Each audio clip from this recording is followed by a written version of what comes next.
My grandfather, who was Spanish and lived in Spain and actually left Spain. I was born in Manchester, great city of two great football teams, Manchester United, obviously the best team. I have a school of homeopathy, which I founded in 1998, which is the largest school of homeopathic. It starts from our families, our homes, our moms and dads, because a lot of times we have this identification. And I don't believe the future is going to be about what university or school you went to. It's going to be more about your character. It's going to be more about your ability to adapt to the environment you find yourself in. Maybe we need to fix with the parents first so that kids, they can understand, by the way, I can do any type of field. Hey! Yes. Sorry. How you doing, Marcus? I'm very well.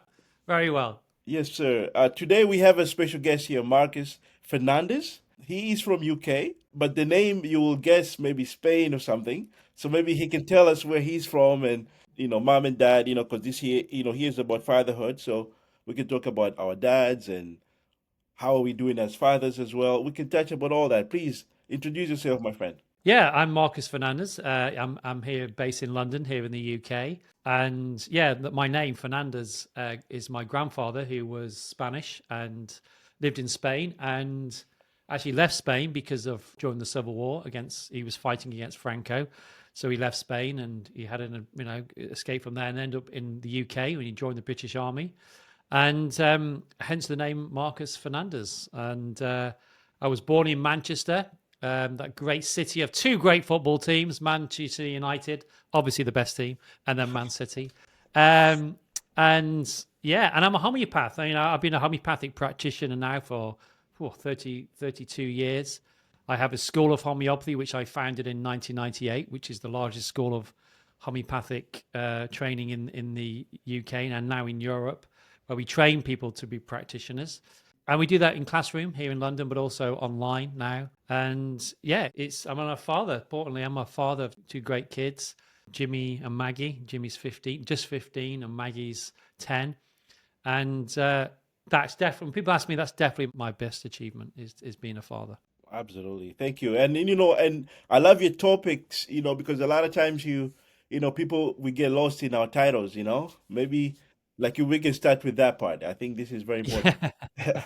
Yeah, well, I think you're right. I think often as men as well, it's very much about what we do. If you meet other men, Right. often men say, "Hey, hi, your name." "Hey, what do you do?" And I Right. think that is a really sort of part of being a man a lot of the time. But I think I'm 54 now, and I think it's an important thing. When I hit 50, it was a big turning point around life and what's important in life. And for me, it is my children and my family. And I know over the years I've worked very, very hard, as a lot of people do, and especially when you have businesses or entrepreneurial. And actually, I was at a workshop yesterday, and we were talking about the research about people are dying on the deathbed. What's their any big regrets? And number one was about love, about love of being loved, and especially our loved ones, our friends, and our family, and our children. So I just think being a father is such an amazing gift, and it's just to help see these beautiful souls grow and help hold that space, for them to grow and to flourish. And to me, that's our highest thing we can do. Oh, this is beautiful. And so I think you nail it because I'm thinking it starts from our families, our homes, our moms and dads, because a lot of times we have this identification, excuse me, my Indian Pakistani friends. We have this push of you have to be a doctor, you have to be engineer, you have to, you know, otherwise you look like if, to some of the parents they think that's Yes, a failure if you're not into those fields. So yes. we are beginning that identity problems from the beginning. So maybe we need to fix with the parents first so that kids, they can understand, by the way, I can do like any type of fields. I had some. Absolutely. Yeah, no, I absolutely. Well, this thing about education, and well, the root word of education, edu, is to draw out, not force in. So I think with our children, we have to draw out the people that they're going to be. And sometimes I think a lot of the time we as parents will try to force upon our kids what we think they should be. And in reality, I think it's the other way around. So I think there's a lot of pressure on kids. In fact, I was talking to a young man recently, he's probably about 17, and he was so anxious about what he was doing in his A levels, about going to university. Well, we have A levels in the UK, about going to university, and I was saying to him, you know what, it's not the be all and end all in life. When you're 17, it may feel like that, but actually, he was under a lot of pressure, he's suffering from anxiety, a lot of pressure on himself. And I said, you know what? It's okay. Whatever decision you make now, it doesn't necessarily mean it's going to affect the future. You've also got to enjoy life and realize that, we have to be connected to who we are. And I really believe that the way that we probably were brought up was very much about go to school, which college you went to, which university. I think things have changed hugely now. And I think the future is completely different for our kids. And I don't believe the future is going to be about what university or school you went to. It's going to be more about your character. It's going to be more about your ability to adapt to the environment you find yourself in and resilience. And I think they're the greatest gifts that we can give. Because look what's coming down the line. We've got AI, which can change everything. There's so much change in the world. I think the greatest gifts that we can help our children get is around their character and around their resilience. Because then it doesn't matter what they go into, right? They'll be able to adapt to the environment they face themselves in. Absolutely. That's a solid advice. And by the way, I'm familiar with A level because I was in Tanzania. So we Okay. have, Yeah, like secondary school, then A level, and then straight to the college, that's right. Right to university. Yeah. Right. So I think I will urge friends from British education system, when they come to the States, and they're going to the colleges, they should transfer their credits. That's what Yes. I did. Yes. I did not accept the idea of taking the whole 4 years again. No way. No. Well, it should be transferable, shouldn't it? It should be Absolutely, transferable. yes. But it wasn't quite, it was quite a struggle because universities, they want you to still pay them some money by taking more classes. So no way. I fought my way, and I transferred most of the credits, and That's I good. finished okay. Yeah, that's great. That's great. But you look in hindsight, when you look back at that time, I don't know how long ago it was that you were at university, but when you look back at that time, Right. we think we know the world, don't we? But actually, we don't really. I think we need to be listening much more to our elders around our life. And, Right. even now, I don't know how old you are, but even at my age, my grandmother was 100 about about a couple of months ago. And I said to her, what advice would you give me? Being 100 now, what advice would you give me? I'm 54. And she said, the best advice I can give you is don't worry about anything. There you go. Don't worry about anything because whatever's going to happen is going to happen. And she said, just don't worry. And it's so true, isn't it? Throughout our whole life, we worry and hurry, the biggest killers of people, especially men, worry and hurry, Right. and we just have to live our life in a, I don't know, just in alignment with who we are and live our truth, I think, of who we are. Absolutely. And also being another thing that will be helpful in this subject will be to not dwell on the past. Deal with that present. That's why the being present, I think, has been a big topic. Not just being present. I think that we focus about like focusing on exactly the thing that we're doing at the moment. That I think that will be the Well, every single mystical text talks about it, doesn't it? Every spiritual text talks about being the present. And it's true, the present, it's a gift. A present, it's a gift. But often, we're either dwelling in the past or we're worried about the future, but we're not really living in that present. And you look at young children, for example, up to a certain age, and we've all been young kids. Everybody listening, we've all been young kids at some point. But, we're very much up to, say, a certain age, and I've seen this with my own kids, up to probably the age of 5 or 6, kids are in the present moment constantly. They wake up in the morning and go, hey, what are we doing? It's like they're always in awe of life. They're not worrying about the future. They're not dwelling on the past. They're living moment to moment to moment. And they're living in that place of joy. They may get upset and cry, and then you give them the biscuit and it's like they're fine again. They've reset themselves. right. They're not dwelling on it, are they? Right. So, and I know in scripture, they talk on the Bible, be like little children. And it's true. I think we need to remember that's still within us. We are still those. And I think when we have children, that's what we can reconnect to again, don't we? We connect to that. Absolutely. So actually, this is a good one, because a lot of times, okay, we have this issue about, let's say, not being honest when we're struggling. We try to put that front of like, I'm strong, like everything is okay. But within us, there's a lot of things happening and we're struggling.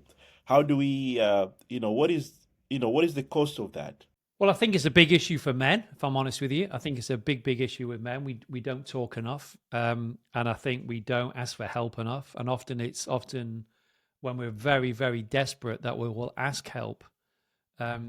So I think that we need to, not that we got to wear our heart on our sleeves, but I think we got to talk more. I mean, we talked earlier before we started the podcast about a podcast that I do called Beyond the Shed. And the shed in the UK, it's like in the States, I think you call it a man cave, but a shed is a wooden thing that we keep our tools, and it's normally at the bottom of the garden. We go to it to get away from the family or get ready, a place to think.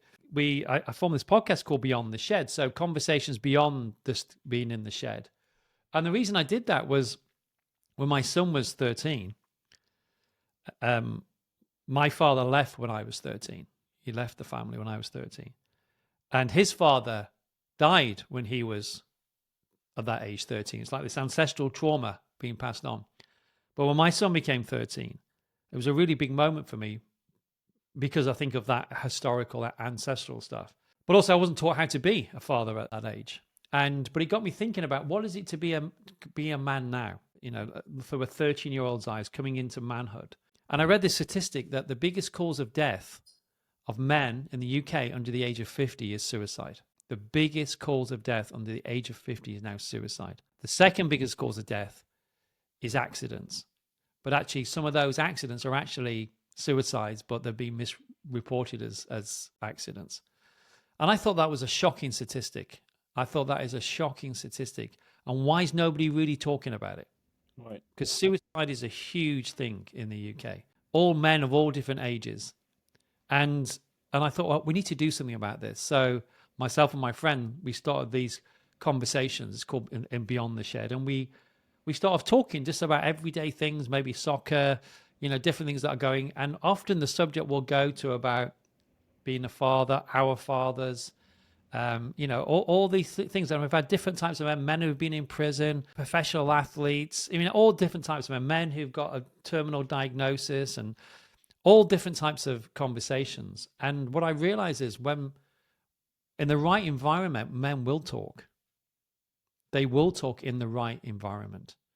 And after every episode, when we finish, they always say, "Thank you so much. I didn't think I was going to share that." So I think, we just need to talk more. And we think we need to be around more men in talk, So I'm talking as a man here and as a father. Right. Absolutely. It's really important. And the struggles that men face, because I think for a lot of young men, they don't know how to be anymore. Society, they don't know how to be. It's like, who am I supposed to be? At home, they're told, be more like your sister, or it's like, and the Me Too movement. And I'm not saying that's wrong. It's just saying it's caused a lot of confusion with a lot of younger men, particularly. So I think we need to connect more, I think, and we need more mentors for the younger men. Absolutely. I think this will be a good, solution to break that cycle, to this repeating emotional, like emotionally distant model that we grew up with. And also for you trying to make it end with you because you had those traumas, Yes. like in terms of the history. What else besides talking you think will be a good thing? Because you did it maybe because you have seen better in the community, you are aware now because of the education and everything else. Like, wait a second, this age, there's something special about this. Let me do something this time around. What else did you do that made it different? So for me, you mean for myself? I think it was also talking to my son and keeping that open dialogue. I'm very aware to keep that open dialogue with our kids because kids get into teenage and it's not easy. It's open communication, and I think the more that, and also doing things that you can both do. I mean, he's mad into soccer. He's a good soccer player. He's in an academy.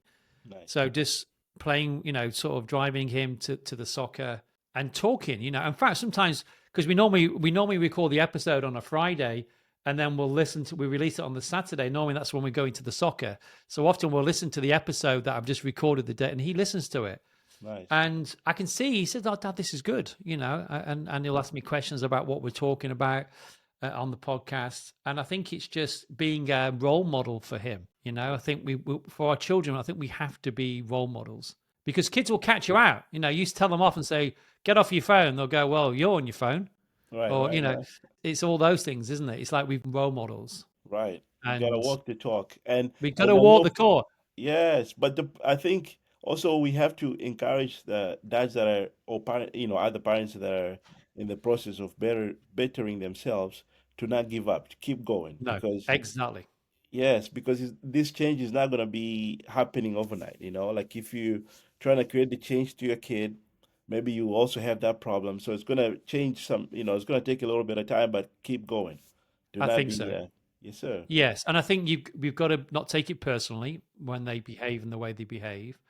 We also got to understand, and this, that as a teenager, the whole brain's rewiring, everything's rewiring, isn't it? So this is a difficult time anyway, and I think I wouldn't want to be a teenager, and really wouldn't, with all the social media stuff. Nothing's ever forgotten.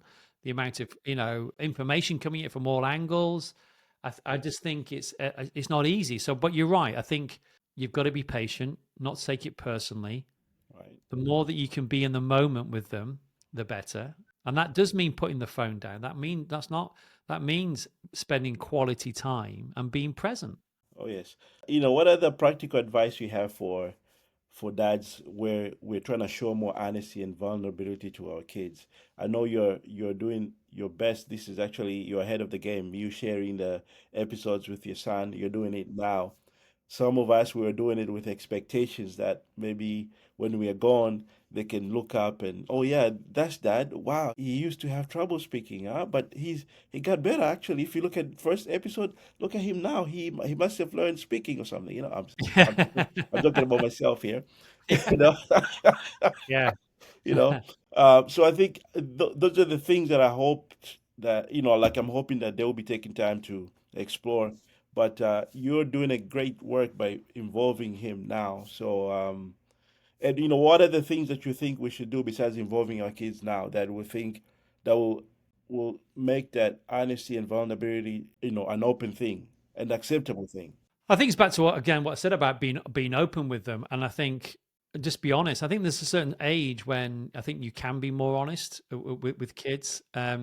But I think it's always good to talk to, if we're going to talk to our kids or be with, again, I've got to go back to this being present. I think the being present is so crucial, because when you are present, I remember when my son was like 2 years of age, and I was on my laptop and he kept closing the lid, kept coming up to me and closing the lid. And I thought, "Oh, stop it, I'm trying to work." And I suddenly realized, I stopped and I suddenly realized what he was saying was, "Hey, Dad, I'm here. Yeah, that's it. I'm here." And I remember putting the laptop down and a big smile on his face, And he said, and it was like you wanted to go and me to play with him.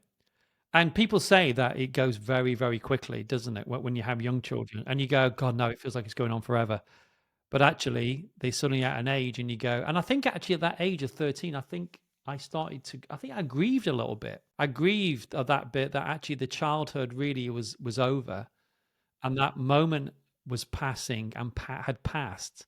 And I Right, think as a very fast. dad, yeah, I think I felt a bit of grief, if I'm honest about that. And yeah, it's just nobody talks about this. Nobody talks about this. And I remember it was a real thing. It was a real thing for me personally. I don't know whether you've experienced it, but it was a real thing for me. Now I'm waiting for my daughter to do the same. She's 10, but she's still on that sort of childhood thing. But I think I think we've got, I'll tell you what, back to your question. Sorry, I'm going off on a tangent, but I think we have to be self-reflective ourselves, both as a man, as a parent, as a father, partner, husband. I think we've always got to be in a self-reflective process, where we're constantly working on ourselves, reflecting on ourselves, and trying to enhance who we are. I feel improve who we are, because that is the role model then you're giving to your children. But whether it's exercise, be it, I have 4 pillars of health that I talk about a lot with my clients. Yes, please.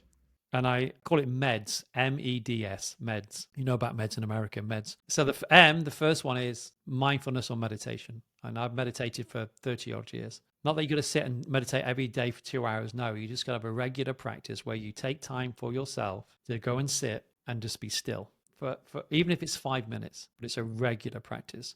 And we know from, from research, mindfulness, meditation, there's thousands of studies showing the help on the immune system and mental health. And we know that. The second pillar is E, which is exercise or movement. You have to move.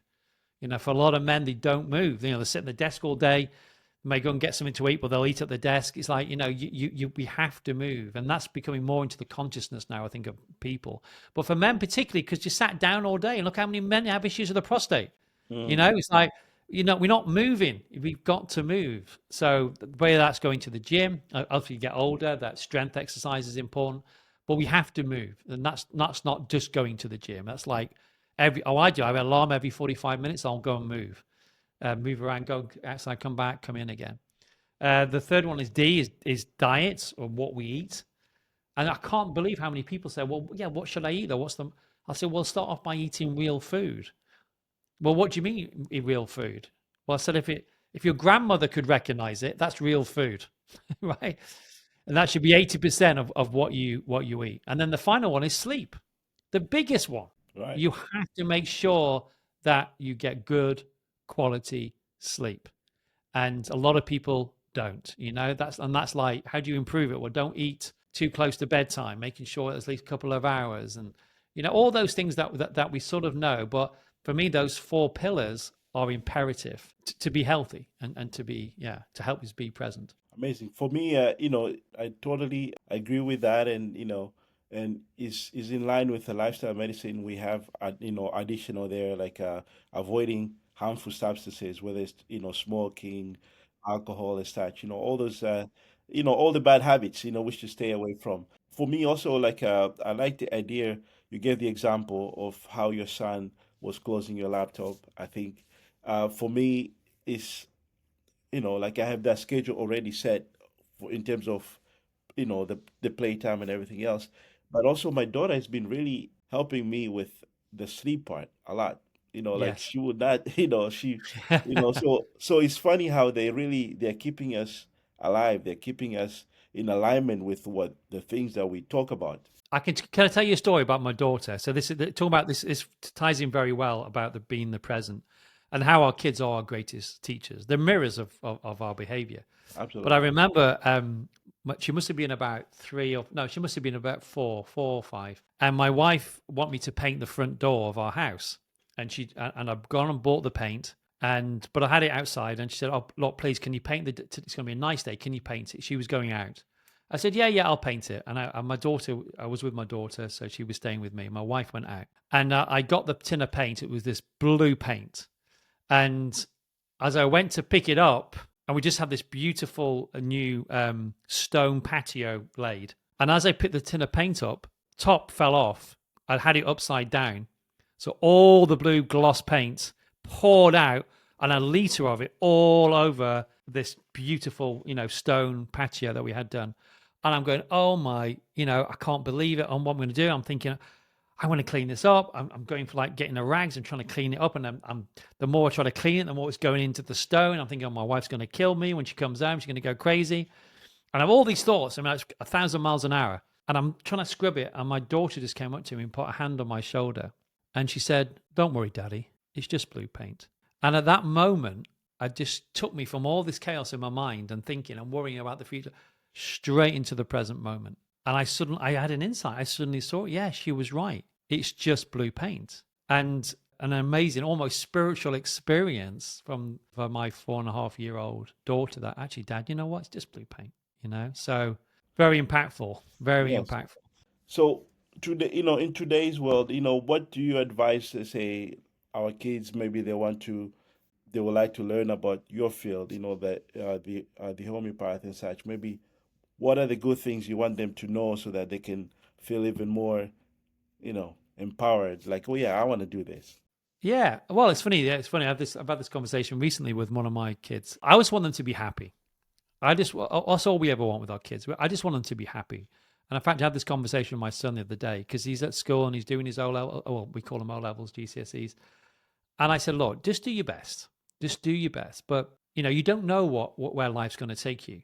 You really don't. But I just want you to be happy. Whatever you do, I want you to be happy. And if you feel passionate about something, then follow that passion. Just follow your heart. But it takes courage to follow your heart. But I want you to follow it. And I'll support you. Whatever decision you want to make, I'll support you in that. Yes. And, and because, and I don't know whether that's age. I don't know. It's funny because I'm thinking this of age. Because, we get to a certain age, you got the wisdom of living a life, haven't you? And when it comes down to it, like I said, what was people's regrets is like they didn't spend enough time with their loved ones or their children or their kids. And all we want, it comes down to love at the end of the day. It comes down to our love for our children, that unconditional love.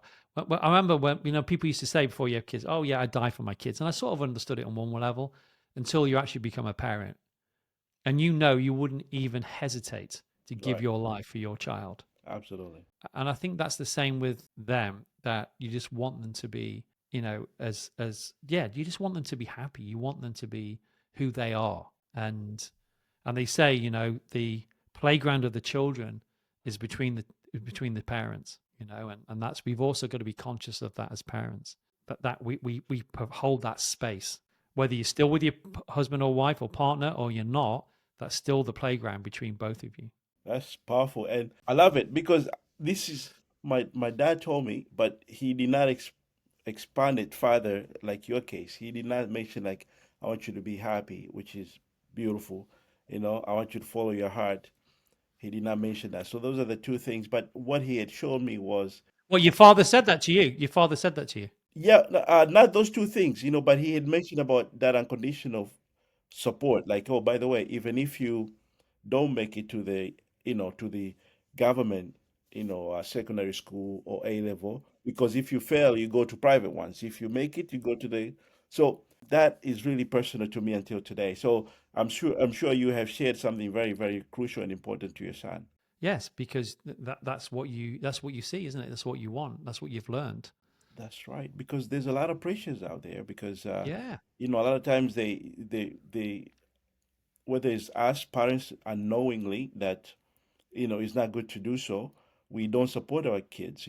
I had a good guest of, and that was a good friend, Mark. He was talking about, he's a teacher for art schools here, north in Canada, and his son, his child went through by choosing the arts and everything. So he was always preaching to people like you should accept your kids doing other things besides biology and chemistry. That arts exactly. exist. But then when it happened to himself, it was also hard to accept at the first. At first, so it's always easy to chat. Oh yeah, we should be accepting, accepting. But Yeah, when yeah, you have reality in front of you, it's tough. yeah. Well, that's the thing, is like what you said at the beginning. It's like we've got to walk the talk. We have to, and life's got a funny way of doing that to us, isn't it? It's like it'll test us. Go, okay, yeah, really, okay, here we go. But I think about what you're saying then, that we all, a lot of pressure on the kids to, especially. I think we live in a very rational world now, and it's the mental world, and economics, math, science, whatever it is. But actually, I think we've neglected the arts. We've neglected the arts as well. I mean, that's why the arts are there, isn't it? Because not everybody drawn to that or has those skill set. That's why we have arts. That's why we have music. That's why we have art, painting, or whatever it is, drama, acting, whatever it is, song. It's so for a community. I think we have to be balanced in that way. We have to be balanced in that way. It's not just about economic; it can never be. But I think in universities, that's been. I don't know what it's like in the States, but in the UK, it's been driven out. The arts, I feel, are being driven out Well, because here of we this. have it a lot. Here, I think Yeah, because of, I don't want to say, I'm not political. My dad used to like tell me, stay away from politics. Politics is a dirty game. But anyways, so here we have Democrats and like Republicans. So I find that most of the Democrats, they're more artistic and all those things. Like they go all the way to even, I don't want to mention, you know what I mean? So I think, yeah, we have that here. They're giving it more space, and I think it's a beautiful thing. To maybe that will combat the AI at some point. Like people would like to see the real things, not you know more artificial as much. I think that, and I think with AI, I think look, AI is here. I think it can enhance what we do. I know there's a lot of fear around taking jobs and different things. I think that will happen. However, I think more we go down the AI route and things are unreal, the more that people will crave HI, human interaction. We learned that from COVID. We learned that from the pandemic, that we can't be separate. We need each other. We need that connection. I think, I think we've got to be hopeful for that, because I think people will want it more. We're human beings. We need that connection. Absolutely. Marcus, we can go on and on. We have so many good topics we can touch upon, but I'm so happy we have attempted to start something. And, I hope we can do it again. I can, Absolutely. yes, sir. Yes, sir. And when I visit UK, I'll be happy to Oh, find come you, on. Yes. Well, Yes, sir. we'll get you on as a guest on Beyond the Shed. Please, please. That would be an honor, my friend. Yes, sir. Yes. Yes, sir. Yeah. Awesome. So how can people find you, my friend? Yeah, yeah. Go to, well, actually, go if you go to Spotify, Apple Music, you'll Hmm. find us Beyond the Shed Hmm.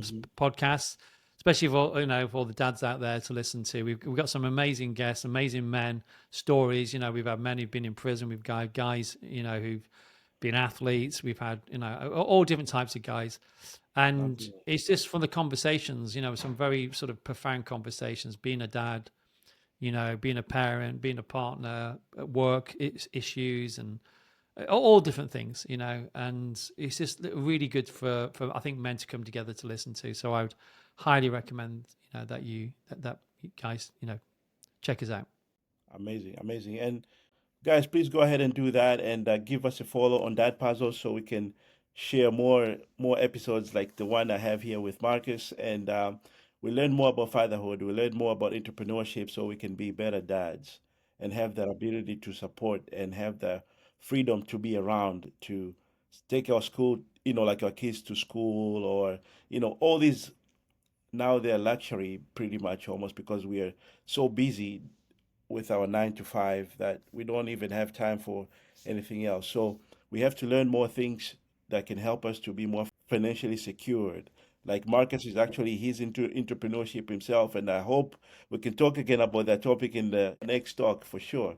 Absolutely. And just one thing to say is, our time with our children is very, very short. It's very, when you actually look at the statistics of it, the time is very short. So, pull them in close and be with them. Absolutely. Thank you, my friend. All right. Thank you. Yes, sir. All right, guys. Thank you again. We'll, until next time. Stay strong. Do your best. Thank you, guys.